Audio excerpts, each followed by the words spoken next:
গতকাল নৈহাটির বড়মার মন্দিরে পুজো দিতে গিয়েছিলেন রাজ্যের মুখ্যমন্ত্রী মমতা বন্দ্যোপাধ্যায় এবং সেখানে গিয়ে বড়মার মন্দিরে পুজো দেওয়ার পর তিনি ঘোষণা করেন বড়মার যে ঘাট, নৈহাটির যে গঙ্গার ঘাট, সেই ঘাটের নাম বড়মার নামে করা হবে এবং তিনি বলেন যে সেখানে একটি আউটপোস্ট তৈরি করা হবে, পুলিশ ফাঁড়ি তৈরি করা হবে বড়মার নামে।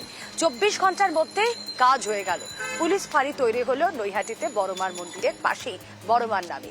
গতকাল মমতা বন্দ্যোপাধ্যায় ঠিক কি বলেছিলেন আগে শুনুন। আজ এই ফেরিঘাটটা বড়মার নামে করে দিতে বলেছি। এখানে একটা পুলিশ ফাঁড়ি হবে, একটা হাই মাস্ক লাইট হবে এবং বড়মার যে ঘাটটা দিয়ে সবাই পরাপার হয় সেই ঘাটটা আমি এমপি ল্যাড থেকে রাজ্যসভার 10 লাখ টাকা দেব, যাতে ঘাটটাও ভালো করে ডেভেলপমেন্ট হয়। যেমন কথা তেমনি কাজ, সেই ছবি আপনাদেরকে দেখাবো যেখানে ইতিমধ্যে পুলিশ ফাঁড়ি তৈরি হয়ে গিয়েছে। কথা বলবো, অরুণ প্রতিনিধি রয়েছেন আমাদের সঙ্গে। অরুণ, 24 ঘন্টার মধ্যে গোটা বিষয়টা সেরে ফেলা কিভাবে পসিবল হলো? কত দ্রুত কাজ করলে সত্যি আমরা দেখতে পাচ্ছি আউটপোস্ট একেবারে রেডি। হ্যাঁ দেখো, মুখ্যমন্ত্রী চলে যাওয়ার ঠিক একেবারে 24 ঘন্টার মধ্যেই কিন্তু বড়মা যে পুলিশ স্টেশন সেটা কিন্তু উদ্বোধন হয়ে গেল। সেখানে একজন সাব ইন্সপেক্টর, 3 জন অ্যাসিস্ট্যান্ট সাব ইন্সপেক্টর এবং 8 জন কনস্টেবল এবং সিভিক ভলেন্টিয়ার থাকবে, যাতে এই মায়ের মন্দিরে প্রচুর গহনা দিয়ে মাকে সাজানো থাকে, একটা নিরাপত্তার ব্যাপার থাকে। এছাড়া যারা গঙ্গার পার হয়ে এপারে আসেন প্রত্যেকে কিন্তু অসুবিধার মধ্যে হয় যে এত বড় এলাকা, সেখানে পুলিশের নিয়ন্ত্রণ খুব কম ছিল। এইবার থেকে কিন্তু মানুষের নিরাপত্তাও বাড়লো এবং মায়ের মন্দিরের নিরাপত্তাও কিন্তু অনেকটা সুনিশ্চিত হলো।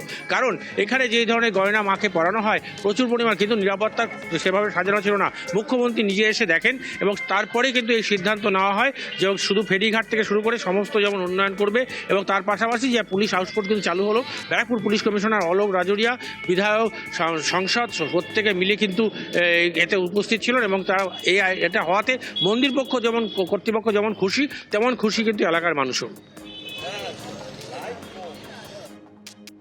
হ্যাঁ, তো সেইভাবে কাজ হওয়া উচিত।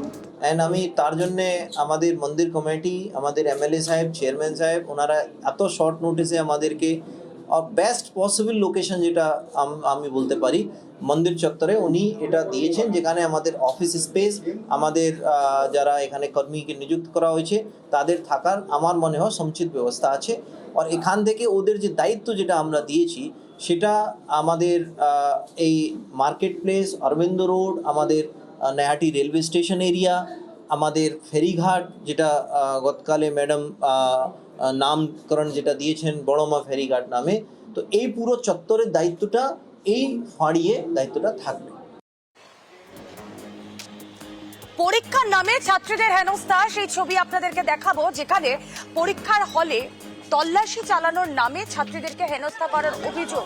কি অভিযোগ উঠেছে এক্স্যাক্টলি আমাদের জানাবেন ডিটেলে প্রতিনিধি সুপ্রতিম রয়েছেন সঙ্গে। সুপ্রতিম, পরীক্ষার নামে কিভাবে হেনস্থা, অভিযোগটা ঠিক কি?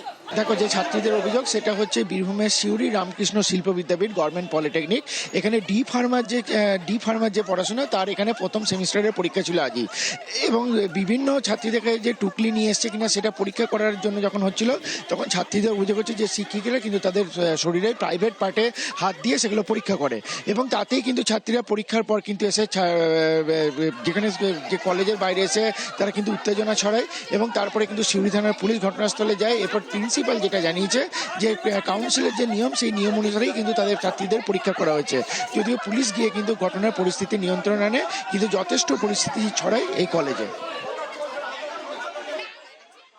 আমাদের বডি পার্টস এর ভেতরে গিয়ে হাত দিয়ে চেক করছে ওরা কিছু কাগজ আছে কিনা, বলে বাটন কোপে বডি পার্টস চেক করবো, কি কথা, এটা কি ধরনের কথা? কিভাবে হ্যারাসমেন্ট করছে? এইরকম ভাবে পরীক্ষা দেওয়া যায় না।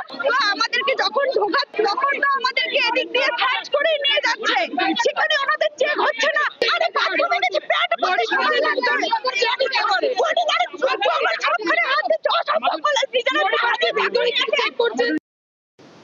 যা কিছু করা হয়েছে সবই কাউন্সিলের যে নির্দেশ আছে, পরীক্ষার যে গাইডলাইন আছে সেটা মেনে হয়েছে এবং হেডকোয়ার্টারের নির্দেশ। কোনো শিক্ষকই এসব কথা বলে না, বলেও নি, একদম ভুল কথা। মহিলাদের কাছে প্রচুর পরিমাণে চিট পাওয়া গেছে, যেটা আনার তাদের কথা না। মহিলা পুরুষ বলে কিছু নয়, সকলকেই সার্চ করা হয়েছে এবং সেটা নির্দেশ, কাউন্সিলের যে নির্দেশ সেটা মেনেই হয়েছে। সুতরাং এখানে কোনো ফাউল প্লে কিছু নেই। এ রাজ্যে ভান্ডারে বসতে লক্ষ্মী, হ্যাঁ লক্ষ্মীর ভান্ডারের কথাই বলছি। লক্ষ্মীর ভান্ডার রাজ্য সরকারের প্রকল্প, মহিলাদের সশক্তিকরণের প্রকল্প। কিন্তু সেই লক্ষ্মীর ভান্ডারের টাকা যদি 5 থেকে 6 মাস হয়ে গেল না ঢোকে, এমনই ঘটছে। রাজ্য সরকার টাকা দিচ্ছে কিন্তু কোনোভাবে তা অ্যাকাউন্টে ঢুকছে না। তমলুকে, পূর্ব মেদিনীপুরে এই ছবি। বারবার তারা অভিযোগ করেছেন 5 থেকে 6 মাস হয়ে গেল তাদের অ্যাকাউন্টে টাকা ঢুকছে না, কিন্তু কোনো সদুত্তর কি তারা পাচ্ছেন? আসুন জানার চেষ্টা করি। সুজিত ভৌমিক প্রতিনিধি রয়েছেন সঙ্গে। সুজিত, ব্যাংক, পুরসভা কি বলছে? টাকা যাচ্ছে কোথায়? 5-6 মাস ধরে কেন ঢুকছে না টাকা? তারাও অন্ধকারে রয়েছেন এবং তারা অন্ধকারে রাখছেন যারা অভিযোগকারী, অর্থাৎ যারা বঞ্চিতদের যখন তারা উত্তর দিচ্ছেন তারা বলছেন এখনো বুঝে উঠতে তারা পারছেন না। কারা বুঝে উঠতে পারছেন না? তমলুকের তাম্রলিপ্ত পৌরসভার পুর কর্তৃপক্ষ এবং ব্যাংক কর্তৃপক্ষ। তারা বলছেন, তারা স্বীকার করছেন যে টাকা ঢুকছে না, কিন্তু কেন ঢুকছে না তারা বুঝে উঠতে পারছেন না। তারা তবে প্রতিশ্রুতি দিচ্ছেন দুবেলা যে ঠিক হয়ে যাবে, ঠিকটা কবে হবে সেটা কিন্তু বলতে পারছে না। আসলে সমস্যাটা তমলুক শহরের, তমলুক পৌর এলাকার প্রায় 350-এরও বেশি মহিলাদের অভিযোগের ভিত্তিতে সামনে এসছে। কি না, তাদের অভিযোগ আচমকাই কয়েক মাস ধরে তারা লক্ষ্মীর ভান্ডারের টাকা তারা পাচ্ছে না, তাদের অ্যাকাউন্টে ঢুকছে না। কিন্তু কেন ঢুকছে না তা নিয়ে যখন তারা শিখছেন, তারা কিন্তু কোথাও থেকে সদুত্তর পাচ্ছেন না। তাই তাদের চিন্তা পাচ্ছে, কারণ মুখ্যমন্ত্রী স্বপ্নের প্রকল্প লক্ষ্মী ভান্ডার নিয়ে দেশের সরকার খুব সবসময় যথেষ্ট।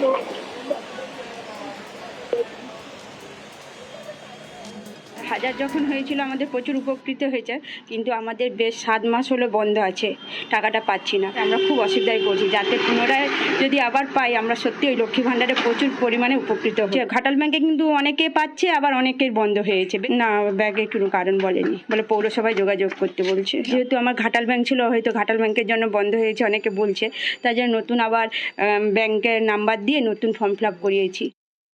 500 থেকে 1000 যখনই এপ্রিল মাসে ঘোষণা করলো, মে মাসের পয়লায় ঢুকিয়ে দেবেন সেটাও ঘোষণা করলেন, ঢুকে গেছে। ওই একবারই পেয়েছি, তারপর থেকে আজ পর্যন্ত পাইনি। ব্যাংকের তো কোনো ফল্ট হচ্ছে না, আমি তবে অনলাইন থেকে যেটা বার করেছি কি মিসম্যাচ হয়েছে, তো আমি দ্বিতীয়বারও করলাম। 2 মাস আগে দ্বিতীয়বারও যেমন পৌরসভা থেকে নির্দেশ দিল, দ্বিতীয়বারও করলাম, কিন্তু ওই একই সেম কেস, পাচ্ছিই না। নিশ্চয়ই একটা কিছু সরকার ব্যবস্থা করবে।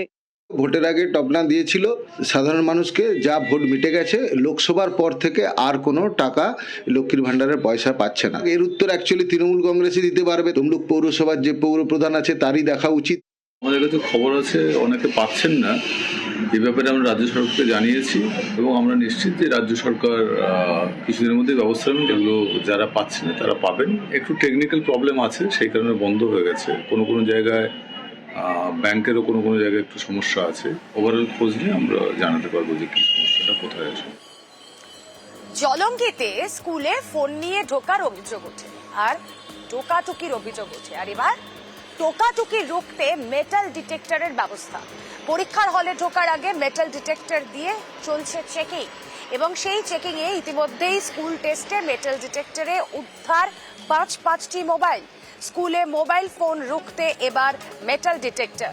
কথা বলবো আমাদের প্রতিনিধি প্রণব রয়েছেন সঙ্গে। প্রণব, পরীক্ষার হলে টোকাটুকি চলছে, সেই ছবি আমরা দেখিয়েছিলাম, আর এবার কড়া পদক্ষেপ করা হচ্ছে মোবাইল রুখতে মেটাল ডিটেক্টর এনে। কিভাবে কাজ হবে পুরো প্রসেসটা যদি আমাদের দর্শকদের জানাও। দেখো, জলঙ্গির একদম সীমান্তবর্তী গ্রাম এই দুর্লভপাড়া বিদ্যানিকেতন, সেখানে কিন্তু তোমার কোয়েড স্কুল, ছাত্রছাত্রীরা একসঙ্গে পড়ে এবং দশম এবং দ্বাদশ দুটো শ্রেণীরই তোমার টেস্টের পরীক্ষা চলছে, এবং প্রতিবারই তোমার এই স্কুলের টোকাটুকি রুখতে স্যারদেরকে হিমশিম খেতে হয়। এবং সেই কারণে, এবং বিশেষ করে যেহেতু ছাত্রীরা আছে, সেই কারণে সে ঠিক মতনভাবে সার্চও করা যায় না, তল্লাশিও চালানো যায় না, সেক্ষেত্রে বিভিন্ন রকম সমস্যা দেখা দেয়। সেই কারণেই এবারে ওই স্কুলের পক্ষ থেকে টোকাটুকি রোখার জন্য মেটাল ডিটেক্টর একটি কিনে নিয়ে আসা হয়েছে স্কুলে, এবং রীতিমতনভাবে যে সমস্ত ছাত্রছাত্রীরা ঢুকছে তাদেরকে পরীক্ষা করে তারপর কিন্তু স্কুলের মধ্যে ঢুকতে দেওয়া হচ্ছে। আর এই মেটাল ডিটেক্টর ব্যবহার করেও কিন্তু দারুণ সাফল্য পেয়েছে। এই টেস্ট পরীক্ষায় যখন প্রথম দিন শুরু হয়, সেদিন কিন্তু ছাত্রছাত্রী ছাত্রছাত্রীদের কাছ থেকে 5টি ফোন তোমার উদ্ধার করা হয়েছে এবং স্কুল কর্তৃপক্ষ বলছে যে এই টেস্ট পরীক্ষা চলাকালীন যেহেতু মেটাল ডিটেক্টর ব্যবহার করা হচ্ছে সেই কারণে একটা আতঙ্কের পরিবেশ হয়েছে, কেউ কিন্তু আর ফোন নিয়ে আসতে তোমার পাচ্ছে না, সাহস পাচ্ছে না এবং সেই কারণে কিন্তু মেটাল ডিটেক্টর দিয়ে কিন্তু যথেষ্টভাবে সাফল্য আশায় পরবর্তী যে সমস্ত পরীক্ষা হবে সেই সমস্ত পরীক্ষাগুলোতেও এই মেটাল ডিটেক্টর ব্যবহার করা হবে। শুধু তাই নয়, স্কুল চলাকালীনও যাতে কেউ ফোন না নিয়ে আসতে পারে সেই কারণেও কিন্তু এই স্কুল চলাকালীনও এই মেটাল ডিটেক্টর দিয়ে পরীক্ষা করা হবে বলে কিন্তু স্কুল কর্তৃপক্ষ জানিয়েছেন এবং অভিভাবকরাও কিন্তু এই ঘটনাতে যথেষ্টভাবেই খুশি। তারাও চাইছেন যাতে ছাত্রছাত্রীরা যাতে তোমার ফোন ব্যবহার কমসে মেটাল ডিটেক্টর স্ক্যানার আছে, সেই স্ক্যানার দিয়েই মূলত আমরা অভিযানটা চালিয়েছি। শারীরিকভাবে হাত দিয়ে পরীক্ষা করি না, যার ফলে মেটাল ডিটেক্টর অনেকটা সহায়ক হয় এক্ষেত্রে, তো এটাতে সহজ হয়ে যায়। তো আমি একটু সাইন্টিফিক ওয়েতে করলাম, তাতে ঝুট ঝামেলা এড়ানো গেল। মেয়েদের ক্ষেত্রে সার্চ করা কঠিন, আবার তাকে নিয়ে এসে লেডিজ স্টাফ রুমে লেডিজ স্টাফ দিয়ে সার্চ করার সময় চলে যাবে, তার থেকে এটা বেটার।